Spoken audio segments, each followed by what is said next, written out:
और वहीं इलाहाबाद कुंभ में यौम जमहूरिया का जश्न खूब देखने में आया।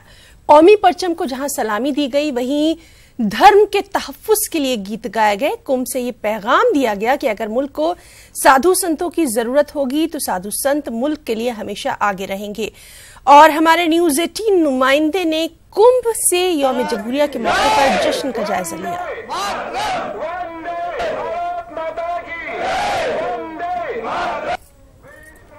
तो मिल नहीं रहा, अभी सर्वर ही हमको नहीं मिल पाया। पूरे देश के साथ ही प्रयागराज कुंभ में गणतंत्र दिवस की धूम है। साधु संतों के शिविरों में, अखाड़ों में गणतंत्र दिवस का ध्वज फहराया गया है। और हमारे साथ बातचीत के लिए हैं अखिल भारतीय अखाड़ा परिषद के अध्यक्ष महंत नरेंद्र गिरी जी। बताएं कि किस तरह से उत्साह है गणतंत्र दिवस को लेकर। सुंदर, बड़ा अच्छा है और सभी साधु महात्माओं में, आने वाले श्रद्धालुओं में उत्साह है, क्योंकि गणतंत्र दिवस कुंभ में आ जाता है। तो एक धार्मिक और आध्यात्मिक और दूसरा राष्ट्र, तीनों मिलकर के राष्ट्रीय एकता में हम लोग प्रतीक बनते हैं। आज पंचायती अखाड़ा सिंधनजनी में साधुओं के साथ सभी हमारे जो पंच के कार्यकारिणी के सदस्य हैं उनके साथ ध्वजा का फहराया गया और राष्ट्रगान के साथ, और सभी ने पहले राष्ट्रगान गाया फिर धर्म गीत गाया।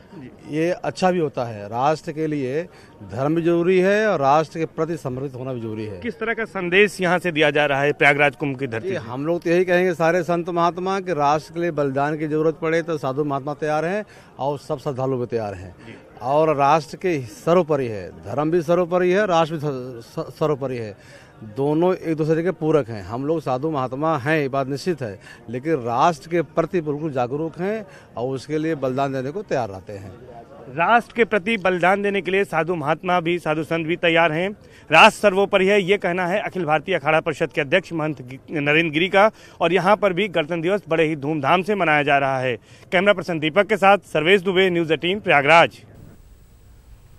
और वहीं दिल्ली के मुख्तलिफ मदारिस इस्लामिया भला क्यों पीछे रहते, यहाँ पर भी जश्न जमहूरिया प्रोग्राम का खूब इनेकाद किया गया। इसमें शहर भर की सरकर्दा शख्सियात ने शिरकत की। मुल्क की आज़ादी में मुसलमानों और ख़ास तौर पर उलमाए कराम के किरदार से नई नस्ल को रोशनास कराया गया। साथ ही हिंदुस्तान की कौमी यकजहती, भाईचारगी का पैगाम भी आम किया गया। इस प्रोग्राम की खास बात यह रही कि मदरसे के इस प्रोग्राम में गैर मुस्लिम भाइयों को भी खास तौर से मदऊ किया गया था।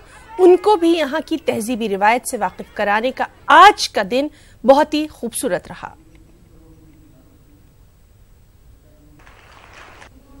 हर जगह देश की अमन के लिए, शांति के लिए, भाईचारे के लिए तालीम दी जाती है। कुछ लोगों को कौम से भी एलर्जी हो सकती है, मदरसे से भी एलर्जी हो सकती है। जिन लोगों को देश की आज़ादी में दो रत्ती भर का योगदान नहीं रहा, वो आज बड़ी बड़ी बातें करते हैं। जिस कौम ने बहुत कुछ दिया है इस देश की आज़ादी के लिए, अपने बच्चों को फांसी के तख्तों पर झुलाया है, ये देश जितना मेरा है इतना इस भाई का भी है। जामिया अबू बकर सिद्दीक अल इस्लामिया के तहत बहुत सारे मदारिस चल रहे हैं और उसके अंदर यही बताने की कोशिश की जाती है कि जिस तरीके से हमारे असलाफ ने, पुरखों ने मुल्क की आज़ादी में बढ़ चढ़ कर हिस्सा लिया, ये पूरी तारीख़ भरी पड़ी है, उसका इआदा कराते हैं और लोगों को बताते हैं कि मुल्क की तामीर व तरक्की में जिस तरीके से मौलाना अबुल कलाम आज़ाद से लेके उससे पहले एक लंबी फ़हरिस्त है जिन लोगों ने अपनी जानों को कुर्बान किया। आज भी उस तारीख़ को हम दोहराएँ ताकि मुल्क की मोहब्बत हमारे रगों में जिस तरीके से रची बसी है उसको बाकी रखा जा सके। एक चीज़ थी जो सारे भारतीयों को इस देश, महान देश के लिए सबसे ज़्यादा मजबूत कर सकती थी, वो इसका संविधान था। इसलिए हमारे बुजुर्गों ने इसके लिए जिस तरीके से देश को आज़ाद करने में कुर्बानी दी, इस संविधान को बनाने में भी उसी तरीके से खूने जिगर जलाया। और मुसलमान और हिंदू के यहाँ बात नहीं है, यहाँ कोई भी भारतीय है किसी तरह से उसकी निस्बत है तो उसकी सबसे बड़ी पर्सनालिटी और सबसे बड़ी कुव्वत यही भारत का संविधान है।